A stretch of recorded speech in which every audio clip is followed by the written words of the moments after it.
Assalamu alaikum. I am Dr. Aisha Farhat and I am working in Ministry of Health, Saudi Arabia.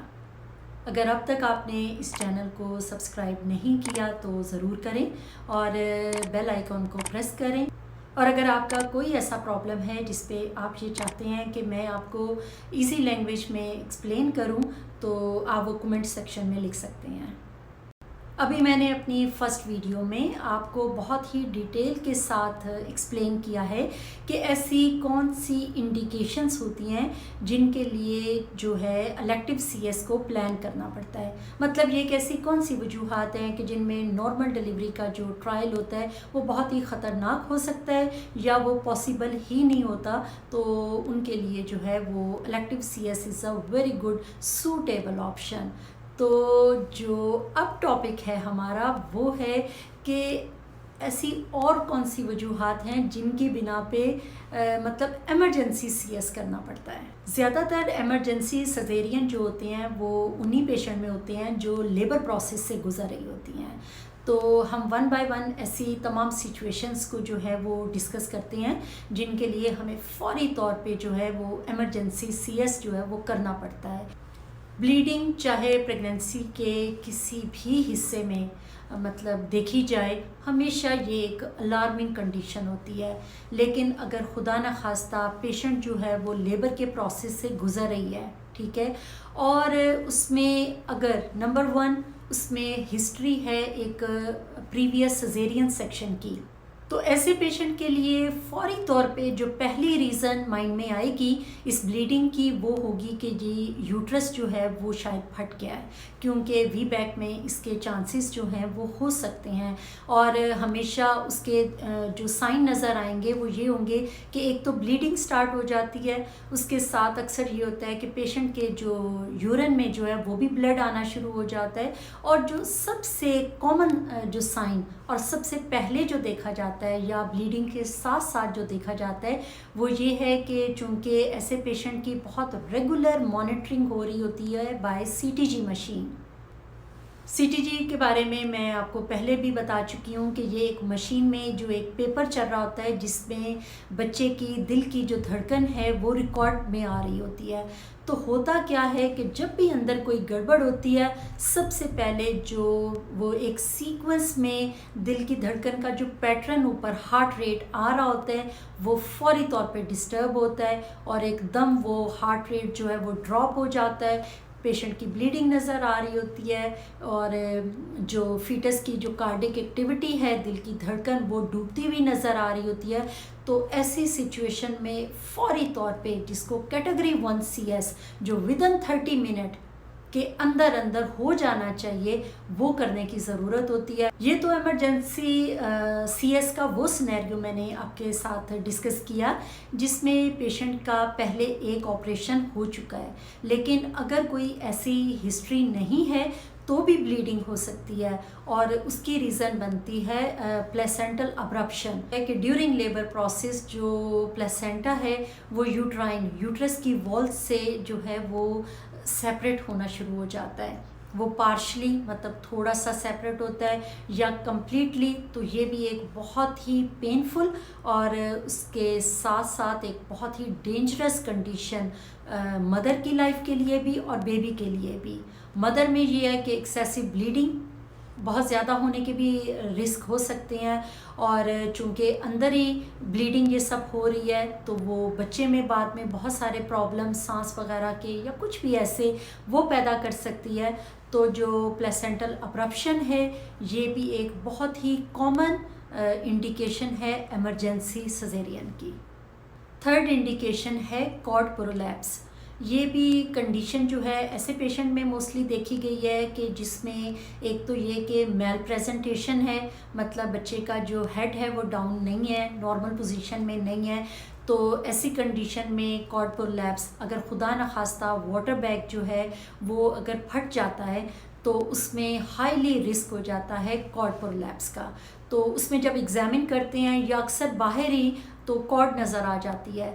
तो अगर ऐसी condition में भी फौरी तौर पे इमरजेंसी सीएस के लिए भागना पड़ता है, क्योंकि कॉर्ड जो है वो मदर और फीटस के दरमियान एक कनेक्शन होता है। ये कंडीशन उन पेशेंट में भी ज़्यादा देखी गई है। एक तो मेल प्रेजेंटेशन जो मैं आपको एक्सप्लेन कर चुकी हूँ, उसके साथ साथ पॉलीहाइड्रोमनियास, ये वो कंडीशन है जिसमें वाटर बैग में जो है वो ज़रूरत से ज़्यादा पानी होता है और इसी पानी ज़्यादा होने की वजह से ही मेल प्रेजेंटेशन भी होती है। तो बाज़-औक़ात क्या होता है कि ड्यू टू पॉलीहाइड्रोमनियास वाटर बैग जो है वो फट जाता है। इसलिए ऐसे पेशेंट जिनमें एक्सेसिवली पॉलीहाइड्रोमनियास जो है वो देखा गया है, उन लोगों को भी एडवाइस की जाती है पेशेंट को कि आप हॉस्पिटल में रहें। वजह अब आपको समझ आ गई होगी कि खुदा न खास्ता वाटर बैग जो है अगर वो किसी भी वक्त फट जाए और पेशेंट घर में हों तो ऑफ कोर्स कॉर्ड जो है वो जितनी देर मदर की बॉडी से बाहर रहेगी उतना ही हाईली चांसेस होते हैं फीटस की डेथ के, कि बच्चे की जो डेथ है वो मदर की बॉडी के अंदर ही हो जाती है, वो IUFT हो जाता है जब तक वो हॉस्पिटल पहुंचता है। तो ऐसे पेशेंट अगर ऑलरेडी जो हैं वो हॉस्पिटल में मौजूद होते हैं, अगर वो लेबर प्रोसेस में हैं और बाय चांस जो है वो वाटर बैग फट गया है तो कॉर्ड थोड़ी बाहर आ गई या तो भी इमरजेंसी CS किया जा सकता है। और अगर वो एंटीनेटल वार्ड में है इवन जस्ट फॉर ऑब्जर्वेशन और तब वाटर बैग फट गया है तो भी फौरी तौर पे जो है ये चीज़ पॉसिबल है कि आपको क्विकली मैनेज किया जा सके एज़ कम्पेयर टू कि आप अपने घर में हैं।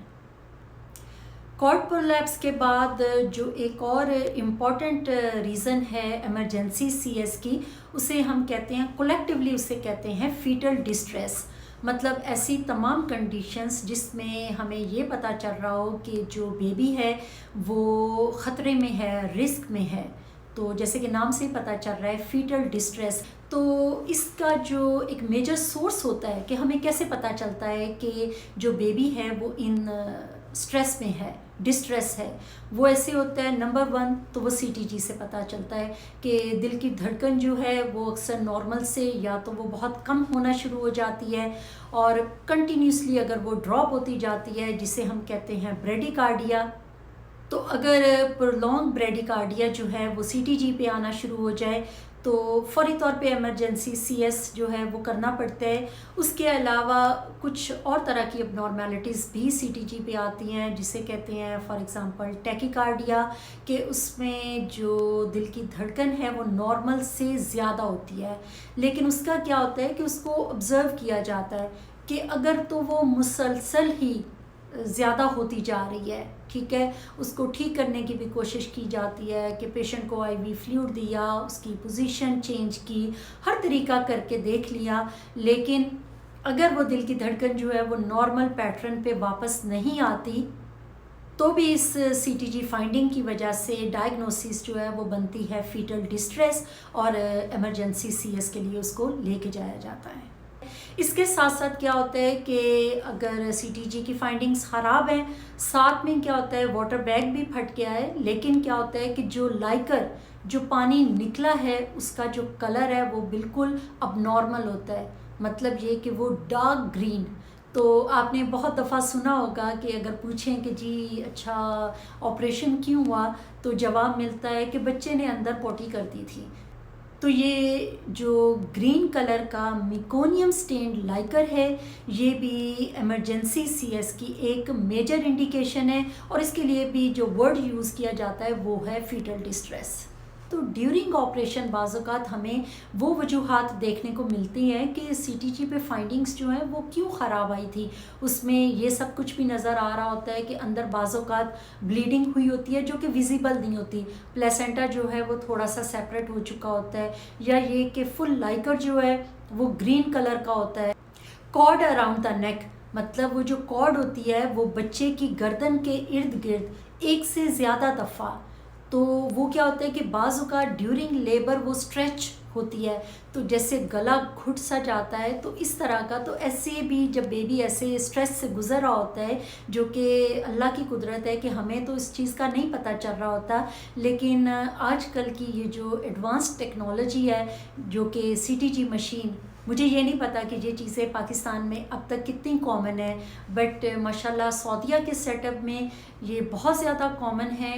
ये पार्ट ऑफ नॉर्मल जो लेबर प्रोसेस है उसको जो मॉनिटर किया जाता है वो थ्रू सीटीजी मशीन। हर पेशेंट के लिए एक मशीन होती है और वो मुसलसल जो है ऑन एंड ऑफ उसको पेशेंट के ऊपर लगा दिया जाता है और घंटों जो है वो सीटीजी का पेपर भी यूज़ हो रहा होता है। और ये सब चीज़ें जो हैं वो बहुत एक्सपेंसिव हैं, इसलिए मैं ये नहीं कमेंट कर सकती कि पाकिस्तान में जो है जब पेशेंट लेबर प्रोसेस से गुज़रता है तो उसको किस हद तक बाय सीटीजी मॉनिटरिंग जो है उसको देखा जाता है।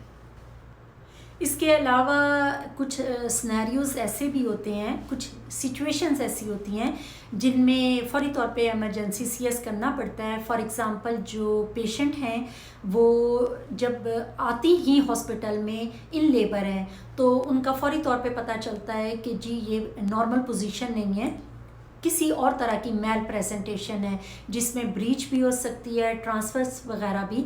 तो पे ऐसे पेशेंट को जो है वो इमरजेंसी सीएस उनका कर दिया जाता है।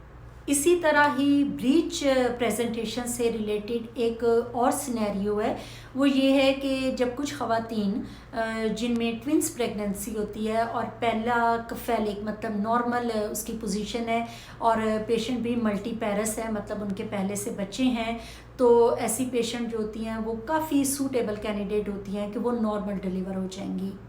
इसलिए जब वो लेबर में होती हैं तो ऐसा होता है कि फ़र्स्ट बेबी जो है वो नॉर्मल डिलीवर हो गया।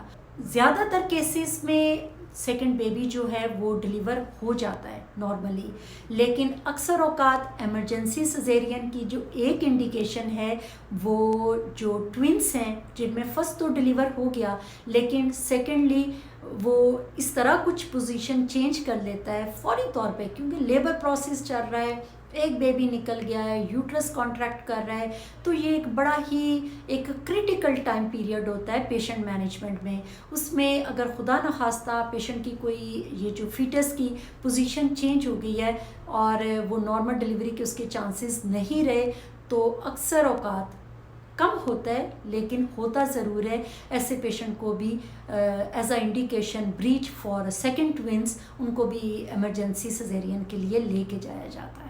ही जो second most common indication emergency CS में होती है जो ज़्यादातर देखी गई है क्लिनिकल प्रैक्टिस में, वो होती है फेलियर टू प्रोग्रेस। इसमें भी यही होता है कि पेशेंट लेबर में होता है और कॉन्ट्रैक्शंस भी आ रही हैं, सब कुछ नॉर्मल इनिशियली चलता जा रहा है, लेकिन एक ख़ास स्टेज पे आके पेशेंट की जो है वो प्रोग्रेस रुक जाती है। तो उसको ट्रायल तो दिया जाता है, कॉन्ट्रैक्शंस मॉनिटर की जाती हैं, उसके अलावा अगर कम हैं तो उनको ऐसे इंजेक्शंस ड्रिप में डाल के दिए जाते हैं जिनसे उनकी कॉन्ट्रैक्शंस स्ट्रॉन्ग हो जाएं। तो अगर इन तमाम कंडीशंस के बावजूद भी एक ख़ास टाइम पीरियड के बाद भी जब पेशेंट को एग्ज़ामिन किया जाता है तो उसकी फाइंडिंग सेम ही है, तो फिर इंडिकेशन होती है फेलियर टू प्रोग्रेस और ऐसे पेशेंट को फिर इमरजेंसी के लिए प्रिपेयर करना शुरू कर दिया जाता है। उसके अलावा अनफॉर्चुनेटली कुछ पेशेंट में जो सिचुएशन है वो काफ़ी वर्स हो जाती है कि वो बेचारी सारी लेबर प्रोसेस से भी गुज़रती है, सर्विक्स पूरा मतलब डायलेट हो जाता है 10 सेंटीमीटर, पोजीशन भी इनिशियली बहुत नॉर्मल होती है कि हेड डाउन होता है सब कुछ, लेकिन ये है कि आहिस्ता आहिस्ता जिस तरह से कॉन्ट्रैक्शन स्ट्रॉन्ग होती हैं और प्रेजेंटिंग पार्ट को with the passage of time नीचे से नीचे नॉर्मल डिलीवरी के लिए आ जाना चाहिए, वो डिसेंड नहीं होता। तो ये एक काफ़ी मतलब पेनफुल और मिज़रेबल सी सिचुएशन होती है। इसको सेकंड स्टेज अरेस्ट भी कहते हैं, जिसकी वजह से नॉर्मल डिलीवरी जो है वो नहीं हो पाती। तो फिर ऐसे पेशेंट को भी जो है वो इमरजेंसी सीएस के लिए लेके जाना पड़ता है, क्योंकि ये भी बहुत ही स्ट्रेसफुल कंडीशन माँ और बच्चे दोनों के लिए होती है और साफ और ज़्यादातर ये उन केसेस में देखा गया है जिन्हें हम सीपीडी कहते हैं, मतलब ये कि जो फीटस का साइज़ था वो जो मदर का पेल्विस है उसके साथ उन दोनों का आपस में एक मैच नहीं बन सका। मतलब ये कि या तो बच्चे का कुछ मैल पोजीशन इस तरह की वो बन गई है, उसकी हेड की पोजीशन कि वो प्रॉपरली नीचे नहीं आ पा रहा नॉर्मल डिलीवरी के लिए, या ये कि अनफॉर्चुनेटली जो मदर का अपना पेल्विस है उसकी जो बॉडी है वो बच्चे के हेड के लिहाज से प्रॉपरली कोरिलेट उसके साथ नहीं कर पा रही। फाइनली जो है उसका सिजेरियन सेक्शन जो है वो इमरजेंसी में करना पड़ता है। इसके अलावा जैसा कि मैंने आपको बताया मैल प्रेजेंटेशन, ये तो ये होता है ना कि बेबी का जो मतलब हेड डाउन नहीं है, अप है या ट्रांसवर्स है या ओब्लिक है कि आड़ा बच्चा है, ये तो हो जाती है मैल प्रेजेंटेशन। उसके साथ साथ होता है मैल पोजीशन। उसका मतलब ये होता है कि बच्चा जो है उसकी पोजीशन तो नॉर्मल है, हेड डाउन है, लेकिन ये है कि वो प्रॉपरली फ्लेक्स्ड नहीं है, जो कि एक नॉर्मल डिलीवरी जिससे पॉसिबल हो सकती है। तो अक्सर क्या होता है कि फेस प्रेजेंटेशन, कि जब मदर को एग्जामिन किया जाता है तो क्या होता है कि ये जो सर की हड्डी हमें मतलब जो हार्ड फीलिंग्स हमें आती हैं कि हाँ ये बच्चे का सर है, उसकी बजाय क्या होता है कि सॉफ्ट पार्ट के लग रहा होता है कुछ कुछ नरम सा है, जिसमें बाज़ औक़ात ख़ास तौर पे बच्चे की आँखें या नाक या होंठ, तो उससे पता चल जाता है कि ये कुछ मैल पोजीशन है।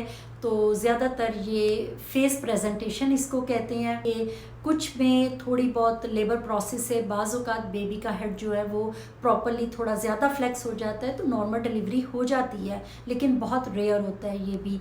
तो उसमें भी थोड़ी देर के लिए ये ऐसी सिचुएशन हैं जिनमें थोड़ा सा ट्रायल दे के देखा जाता है। इसी तरह ब्रो यानी ये जो माथा है, तो अगर थोड़ा सा हेड जो है वो ज़्यादा मतलब एक्सटेंड है तो माथा जो है वो फील होना शुरू हो जाता है, उससे भी ऐसा डायमीटर बन जाता है कि जो भी नॉर्मल डिलीवरी बिल्कुल ही पॉसिबल नहीं होती उससे। लेकिन चूंकि इसमें बच्चे या माँ की जान को ऐसा ख़तरा नहीं होता तो इसके लिए जो है थोड़ा सा इसको डिले करके किया जाता है। लेकिन होता ये भी इमरजेंसी CS है, लेकिन इसे कैटेगरी 2 CS जो है वो कहते हैं। तो ये मैंने की आपके साथ कुछ ऐसी वजूहात जिनकी वजह से जो है फ़ौरी तौर पे इमरजेंसी CS जो है वो करना पड़ता है। मैं आपको आखिर में ये एडवाइस करूँगी कि हमेशा अपनी हेल्थ का बहुत ज़्यादा ख्याल रखें। आप लो रिस्क पेशेंट भी हैं कि जिसमें हाईली चांसेस हैं कि इंशाल्लाह आपकी नॉर्मल डिलीवरी हो जाएगी, लेकिन अब आपने ये सारी देखें सिनेरियो देखे हैं, इसमें कोई पता थोड़ी होता है कि किस वक्त सिचुएशन जो है वो बिगड़ जाए, बच्चे की सिचुएशन ख़राब हो जाए, खुदा न खास्ता मदर के प्लेसेंटा में कोई प्रॉब्लम आ जाए जो कि जान के रिस्क का बायस बन जाए। तो ऐसी सिचुएशन में जो है इमरजेंसी सिजेरियन करना पड़ सकता है। तो अगर आपकी जो फिज़िकल हेल्थ है वो बहुत अच्छी है और आप अनीमिक नहीं हैं, आपका हीमोग्लोबिन लेवल जो है वो बहुत ज़्यादा अच्छा है, तो उतने ही हाईली चांसेस हैं कि आप ये जो CS होगा इसको इजीली बर्दाश्त कर सकेंगी। तो ये था हमारा आज का टॉपिक। उम्मीद है कि ये वीडियो भी आपको पसंद आई होगी और आप ज़रूर इससे कुछ ना कुछ सीखेंगे।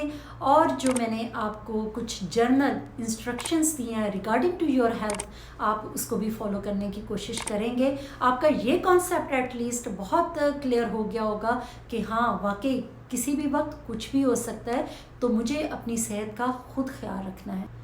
तो इंशाल्लाह मिलते हैं किसी नई वीडियो में किसी नए टॉपिक के साथ। तब तक मुझे दीजिए इजाज़त। खुदा हाफिज़।